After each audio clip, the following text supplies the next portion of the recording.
Harapannya peserta itu bisa menggunakan teknologi yang ada ini untuk mendaftar dari rumah. Dari rumah, cukup dari rumah. Cukup dari rumah nanti bisa mengetahui, oh saya dapat nomor 50 nih, kalau dapat nomor 50 ngapain saya datang jam 7. Yang selanjutnya yang terkait dengan yang ada fasilitas yang ada di rumah sakit adalah info ketersediaan tempat tidur. Kita melihat ini mau nggak mau, suka nggak suka ya. Terkait dengan pelayanan sekarang harus digital, Mas. Ya, betul. Kalau nggak digital mungkin akan ketinggalan zamannya. Assalamualaikum warahmatullahi wabarakatuh. Selamat berjumpa lagi teman-teman dengan saya di program Bincang Santai Suara Merdeka, atau bisa di channel kesayangan Anda, Kedu TV Official. Saya masih bersama dengan Bapak lagi, BPJS Kesehatan. Sampai belibet ini saya.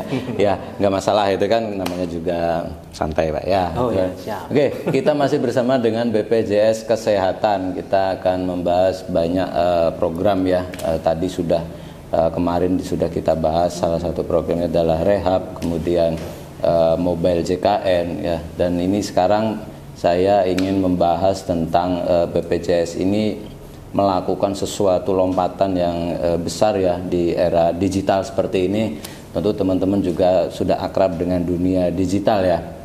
Nah, pelayanan oleh pemerintah ini diarahkan semua menuju ke arah digital. Nah, salah satunya adalah BPJS Kesehatan, yang mana memiliki agenda besar yaitu transformasi digital. Nah, saya sudah bersama dengan narasumber dari BPJS Kesehatan Magelang, dengan Bapak Nur Hadi. Ini beliau sudah ada di sini. Beliau adalah Kabag Mutu Layanan Fasilitas Kesehatan. Betul Bapak ya? Betul, Mas. Dari BPJS Kesehatan Magelang. Apa kabar Pak Hadi? Alhamdulillah sehat. Ya, selamat datang. Alhamdulillah sehat juga kan. Ini selamat datang di tempat kita, studio kita. Ini namanya Bincang Santai. Ya, Bincang Santai Suara Merdeka. Dan ini podcast kita. Dan terima kasih sudah hadir di sini, sudah kerjasama juga dengan kita, dan kita akan membahas tentang transformasi digital nih Pak Hadi.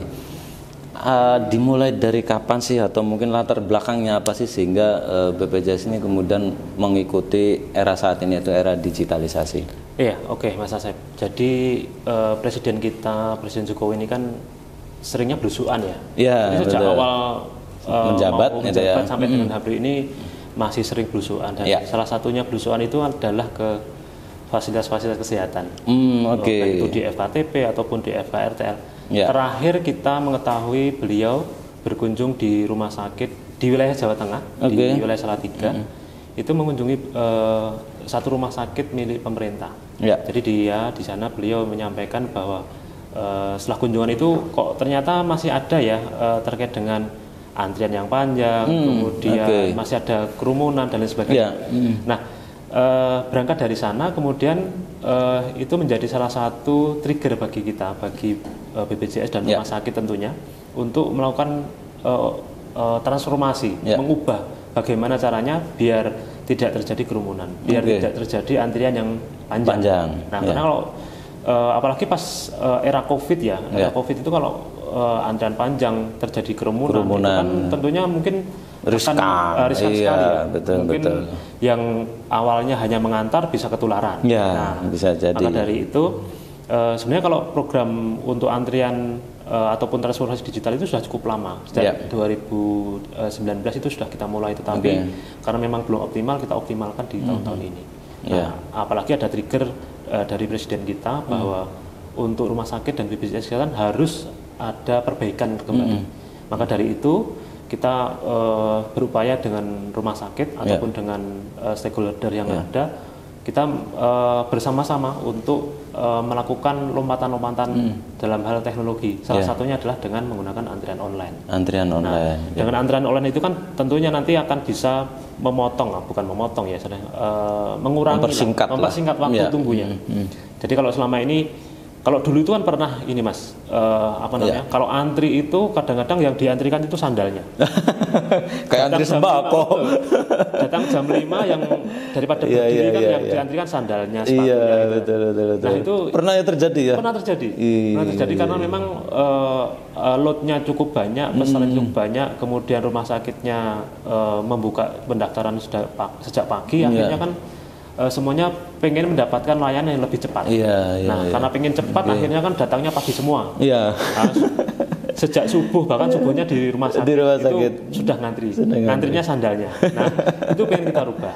Nah, dengan adanya teknologi yang sekarang meningkat ya, terkait dengan pemanfaatannya, kita juga tidak akan ketinggalan zaman. Artinya dengan adanya mobil JKN yang kemarin tadi sudah disampaikan, fitur-fitur mobil JKN-nya cukup banyak, ada 18 fitur. Salah satunya antrian online juga kita tambahkan di sana. Gitu. Jadi ya tentunya harapannya peserta itu bisa menggunakan teknologi yang ada ini untuk mendaftar dari rumah. Cukup dari rumah nanti bisa mengetahui, saya dapat nomor 50 nih. Kalau dapat nomor 50, ngapain saya datang jam 7? Di situ juga sudah ada estimasi jam pelayanannya. Di FKTP saya di nomor 40 misalkan. Di situ sudah ada estimasi pelayanan jam 10. Nah, ngapain saya datang jam 7? Ngapain saya datang jam 8 itu kan? Jadi kalau sudah ada estimasi jam pelayanan, ya tinggal nanti mungkin 1 jam atau setengah jam sebelum pelayanan sudah berangkat ke sana sampai ke fasilitas kesehatan, sehingga diharapkan tidak terjadi penumpukan di jam-jam tertentu. Gitu. Nah, nanti tentunya pasien juga nunggunya tidak terlalu lama, mungkin hanya setengah jam sebelum masuk poli sudah bisa masuk. Ya. Gitu. Ini salah satu konsepnya fitur. Seperti itu, Mas. Ini transformasi digital yang saya nilai lompatan besar ya. Ketika mungkin teman-teman Bapak Ibu dulu mengantri sandalnya, buka jam 8 ya, katakan itu Vaskes bukannya jam 7 atau jam 8, kita sudah ngantri dari jam 6, dari jam 5 barangkali ya, dengan sandalnya dulu kan, kayak ngantri sembako gitu ya. Itu kan terjadi seperti itu. Pernah terjadi ya. Wah, luar biasa. Nah, ini sekarang sudah dimudahkan dengan adanya antri online, dan memang ini perintah langsung ya dari Bapak Presiden, keinginan untuk menyederhanakan apa yang terjadi, mungkin yang ditemui beliau ketika belusukan di rumah sakit atau di FKTP ya, antrian kok masih panjang gitu kan, kasihan ya. Orang pengen sehat itu kan, ke rumah sakit kan pengen sehat ya, dengan antri panjang kan malah tambah sakit ya. Dengan sehingga disederhanakan dengan adanya antri online. Mungkin bisa dikasih tahu caranya Pak Hadi seperti apa? Jadi kalau pengen antrian menggunakan mobil JKN, ini manggilnya apa, guys? Iya, boleh guys, boleh apapun. Bapak Ibu semuanya yang bisa melihat ini saya sudah membuka mobil JKN.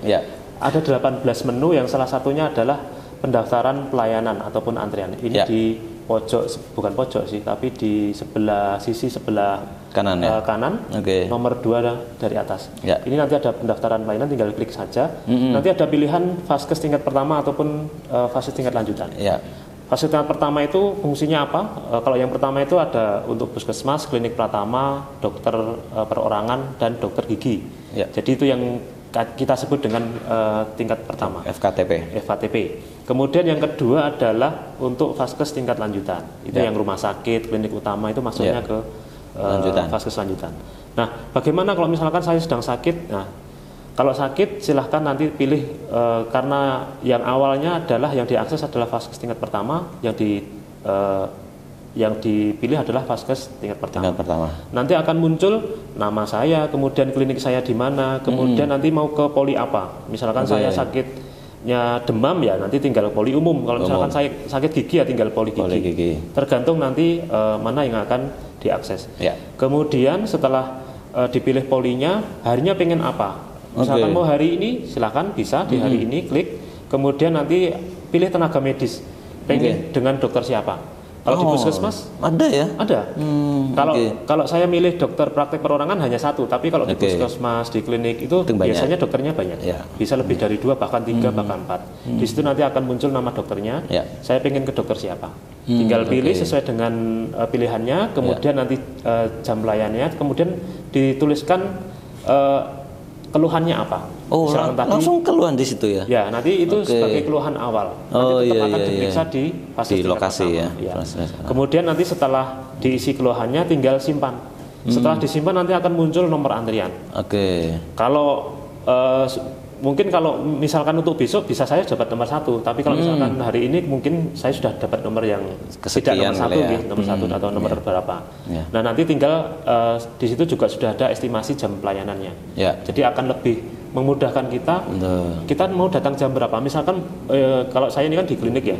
Di klinik itu kan biasa jam 4 sore itu sudah buka. Nah, kalau misalkan saya mengambil antrian sekarang mungkin sudah di nomor sekian. Nah, di nomor sekian itu nanti akan kita bisa mengestimasi waktu. Di situ sudah ada estimasi jam pelayanannya. Kemudian kita juga bisa mau berangkat jam berapa. Misalkan di situ dilayani jam 6.18 ya, sudah nanti jam 17.30 saya berangkat, mungkin kan tidak terlalu jauh tempatnya. Gitu. Jadi nanti pada saat datang tinggal mungkin menyampaikan aja ke adminnya atau CS-nya, nanti saya sudah ambil nomor antrian online, tinggal nanti ditensi, tinggal tunggu panggilan. Sederhana itu sebenarnya. Mudah dan itu cepat. Dan ini sambil tiduran bisa, Mas. Iya dong. sambil rebahan ya, sambil minum teh juga bisa. Minum teh boleh gitu ya. Tinggal milih sesuai keinginan teman-teman, mau periksa hari apa, dokternya siapa, bahkan di situ keluhan awalnya seperti apa, dan itu akan terekam di Vaskes tingkat pertama ya, kalau itu di FKTP. Ketika kita maju ke sana ke admin, tunjukkan saja antrian online itu, maka akan langsung dilayani untuk tahap berikutnya. Betul. Nah, yang kedua, ini adalah untuk yang fitur yang untuk Vaskes tingkat lanjutan. Nah, kalau Vaskes tingkat lanjutan ini agak berbeda sedikit. Kalau tadi kan memang awalnya itu kan ketika sakit tidak bisa langsung ke rumah sakit lanjutan, karena itu kan ya bahasanya saja lanjutan ya, artinya kan kecuali dalam bentuk IGD atau gawat darurat itu boleh mengakses layanan kesehatan di tingkat lanjutan. Nah, kalau yang di Vaskes lanjutan itu nanti ini kalau sudah di FKTP tadi diperiksa dokter, ternyata kemudian sarprasnya kurang, atau mungkin sakitnya ternyata dokter yang di puskesmas atau di klinik itu tidak bisa menangani, itu nanti akan dirujuk ke Vaskes lanjutan. Nah, ketika dirujuk nanti ada pengantar dari Vaskes primernya, itu nanti juga dalam bentuk digital. Jadi tidak perlu dalam bentuk print di foto itu enggak ya? Enggak perlu. Jadi nanti kalau sudah Bapak ini dirujuk ke rumah sakit A, nanti tinggal mobil JKN-nya ditunjukkan aja ke petugasnya. Kemudian nanti untuk mendaftarkan di fase lanjutan harus ada rujukan tadi. Setelah dapat rujukan itu nanti baru bisa mengakses layanan untuk antrian yang ada di Vaskes lanjutan. Tinggal diklik saja, nanti akan muncul nomor rujukannya. Kemudian dokternya bisa memilih. Tapi untuk polinya nggak bisa memilih, karena yang memilihkan adalah dari fasilitas kesehatan. Nanti yang mengetahui ini masuk ke poli dalam, masuk ke poli jantung, atau masuk ke poli anak, itu kan yang mengetahui dokternya. Ini cocoknya ke poli apa? Kan kita nggak bisa memilih ya, tapi kan sesuai dengan indikasi medis.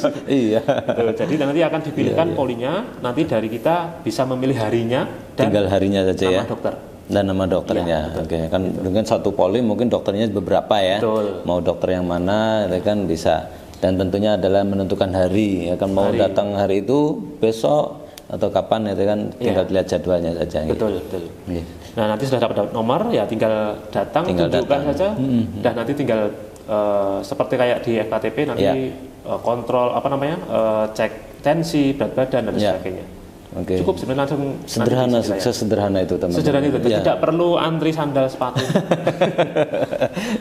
ya kalau sandalnya nggak hilang, kalau hilang repot. Sudah sakit ngantri lama, sandal hilang ya kan. Nah, dengan adanya program ini digital ya, terutama melalui aplikasi mobile JKN, teman-teman tidak perlu lagi repot untuk antri di lokasi yang panjang, yang mungkin kalau terlalu penuh kita akan kerepotan ya, panas segala macam. Nah, dengan daftar dari rumah saja melalui mobile JKN itu sudah akan terfasilitasi dengan baik. Betul. Nah, mungkin juga ada lompatan lagi yang dilakukan oleh BPJS Kesehatan melalui transformasi digital ini, apalagi Pak Hadi? Itu tadi baru satu ya. Baru satu. Di mobil JKN kan ada 18. Satu. Yang selanjutnya yang terkait dengan yang ada fasilitas yang ada di rumah sakit adalah info ketersediaan tempat tidur. Kalau kita melihat ini di yang bawah ini ada menu lainnya. Nanti ada info ketersediaan tempat tidur. Ini digunakan untuk melihat ketika ada keluarga kita ataupun kita pada saat ternyata didiagnosa harus rawat inap oleh rumah sakit. Ternyata kok penuh. Nah, nanti bisa melihat kira-kira di rumah sakit mana yang terdekat dengan kita yang sekiranya itu masih kosong tempat tidurnya. Karena selama ini kan ini rumah sakit A, ternyata penuh. Rumah sakit B juga penuh. Sekarang kita sudah bisa melihat informasi terkait dengan ketersediaan tempat tidur. Ya. Nah, kalau dari sini kita beralamat di jalan apa ini, Mas? Ini Jalan PR Tendian. Jalan PR Tendian. Ya. Nah, di PR Tendian itu nanti kita yang paling dekat adalah RS Budi Rahayu. Budi Rahayu misalnya. Nah, ini contohnya ada jarak kilometernya dari sini. Adalah 0,75 km. Artinya 750 meter itu sudah bisa masuk sana. Kita bisa melihat jumlah berapa sih tempat tidur yang di sana. Nah, contohnya ini. Ada kelas 1, ada Bangsal Kencana, Cempaka, itu tempat tidurnya 4, tersedia 1, artinya terisi 3. Terisi 3. Nah, itu bisa menjadi salah satu referensi ketika nanti memang ada keluarga kita ataupun teman kita yang pada saat memang membutuhkan kamar khusus tempat tidur di rumah sakit, itu nanti bisa mengarahkan ke rumah sakit yang kosong untuk tempat tidurnya. Dan itu terupdate terus, Pak ya? Update terus ya? Ya, setiap hari. Jadi setiap hari. Di bawahnya juga ada, Mas. Diperbarui per tanggal berapa? Ini 22 Agustus. Ini hari ini ya, 22 Agustus jam 05.9. Artinya tadi pagi sudah diupdate. Berarti hari ini sudah kelihatan tempat tidur yang tersedia gitu. Betul. ya. Siap. Itu salah satu fitur yang sangat memudahkan gitu kan. Nah, masih ada satu fitur lagi, nah nanti akan kita bahas setelah break satu ini ya. Terima kasih teman-teman.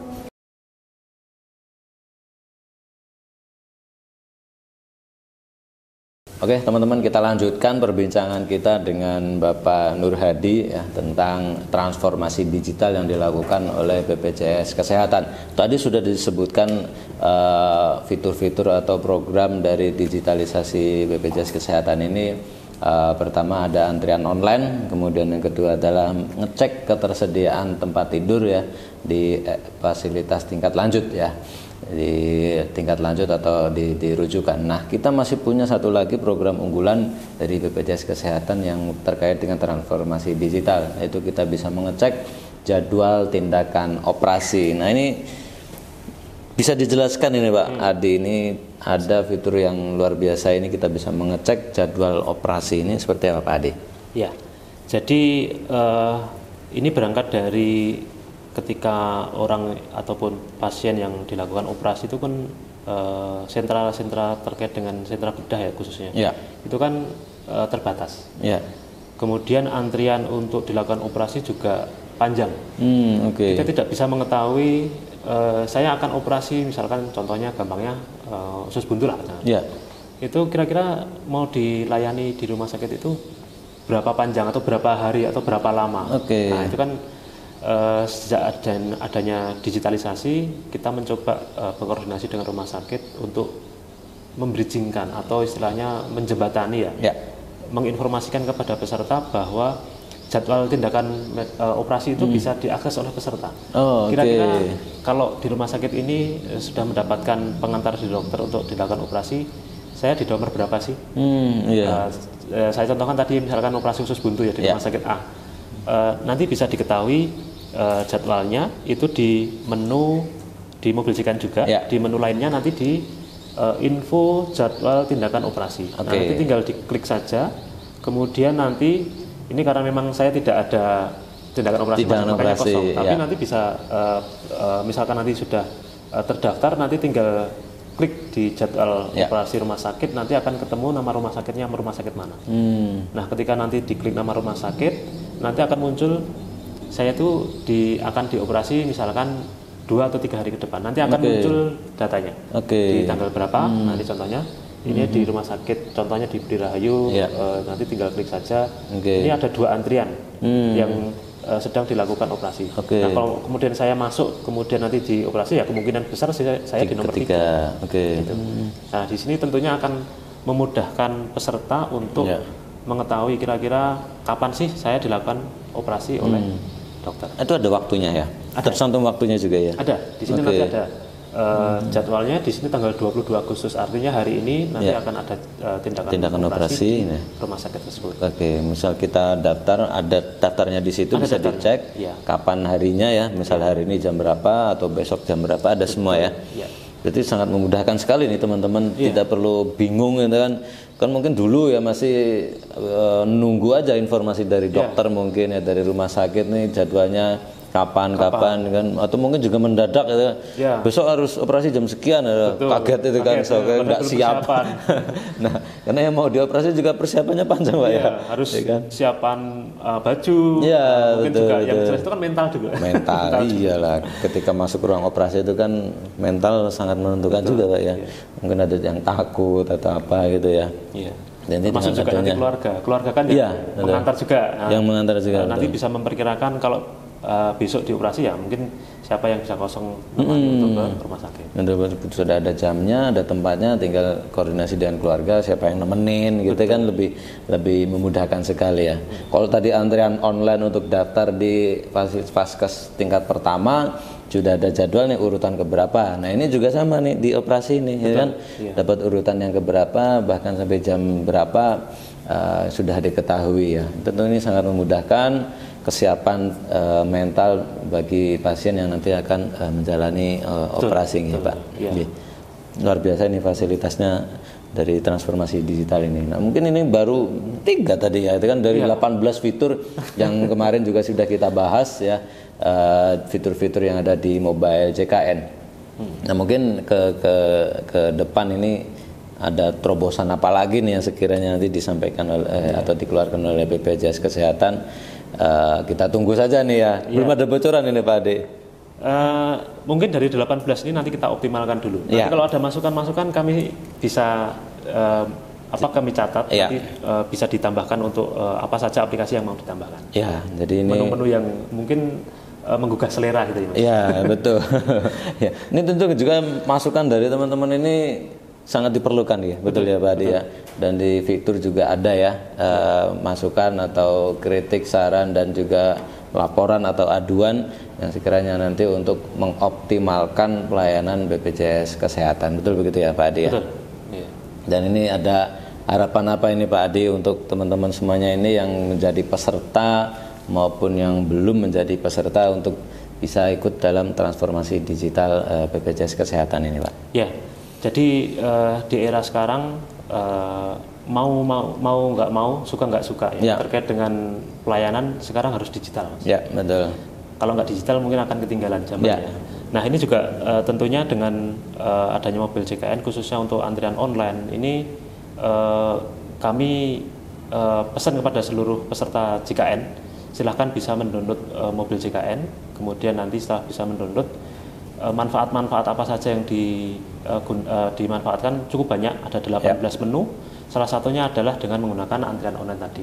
Nah, antrian online tadi ya tentunya sangat bermanfaat untuk mendapatkan antrian lebih cepat, kemudian kepastian layanan. Jadi kalau kepastian layanan itu artinya gini Mas, dokter itu kan jadwalnya kadang-kadang berubah-berubah. Iya, betul. Nah, tentunya dengan adanya perubahan jadwal dokter, kita pengen dong memastikan, oh saya kalau ke rumah sakit itu harus ketemu dengan dokter itu. Iya. Nah, dengan antrian mobil JKN itu sudah bisa terbaca. Terbaca di situ. Dokter A itu berpraktek di rumah sakit itu nanti di hari apa, jam berapa, sudah bisa dipilih dari mobil JKN. Sehingga itu adalah salah satu keunggulan dengan menggunakan mobil JKN. Jadi mendapatkan kepastian layanan. Kemudian juga nanti peserta itu bisa mengetahui estimasi jam layanan. Betul. Ya, jadi kalau misalkan tadi nomor 50 ya nggak usah datang pagi banget.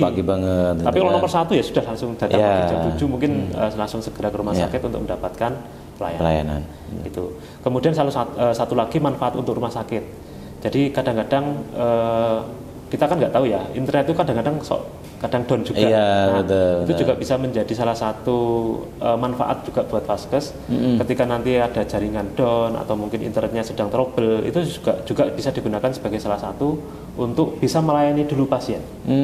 Karena kalau pasien sudah mengambil nomor antrian atau sudah mengakses dapat nomor antrian itu, dipastikan kartunya aktif. Betul. Vaskes itu kan bisa melayani dengan status kepesertaannya aktif. Kalau memang sudah aktif bisa dilayani dulu walaupun pada saat itu sedang ada permasalahan terkait dengan jaringan internet atau dengan bridgingnya. Nah itu nanti bisa dilayani dulu sehingga akan memudahkan tidak terjadi penumpukan dan tentunya tadi mengurangi infeksi yang berkembang di pendaftaran atau infeksi nosokomial. Karena itu jadi sangat banyak manfaat-manfaat dengan menggunakan antrian mobil JKN. Ini luar biasa teman-teman manfaatnya. bisa dirasakan ya ketika mungkin nanti membutuhkan fasilitas kesehatan ya dari BPJS Kesehatan, bisa mencoba mobile JKN ya. Ini bagian dari upaya transformasi digital, meningkatkan mutu layanan kesehatan bagi masyarakat di seluruh Indonesia ya. Jangan lupa untuk download aplikasinya mobile JKN, telusuri semua fitur-fiturnya, pelajari semua fitur-fiturnya, dan bagi yang ingin membutuhkan pelayanan kesehatan bisa manfaatkan dengan baik itu. Ada antrian online, kita bisa melihat jadwal dokter segala macam, termasuk juga yang tingkat lanjut ya untuk jadwal operasi dan ketersediaan tempat tidur ya. Terima kasih Pak Adi, ini luar biasa ilmu yang kita dapatkan, sangat banyak sekali, mudah-mudahan bermanfaat untuk seluruh masyarakat Indonesia. Kapan-kapan kita jumpa lagi Pak Adi. Ya, terima kasih juga untuk teman-teman yang sudah menyaksikan tayangan kita hari ini, yang sudah like, komen, dan subscribe, dan jangan lupa untuk menyaksikan selalu tayangan kita berikutnya. Terima kasih dari saya. Wassalamualaikum warahmatullahi wabarakatuh.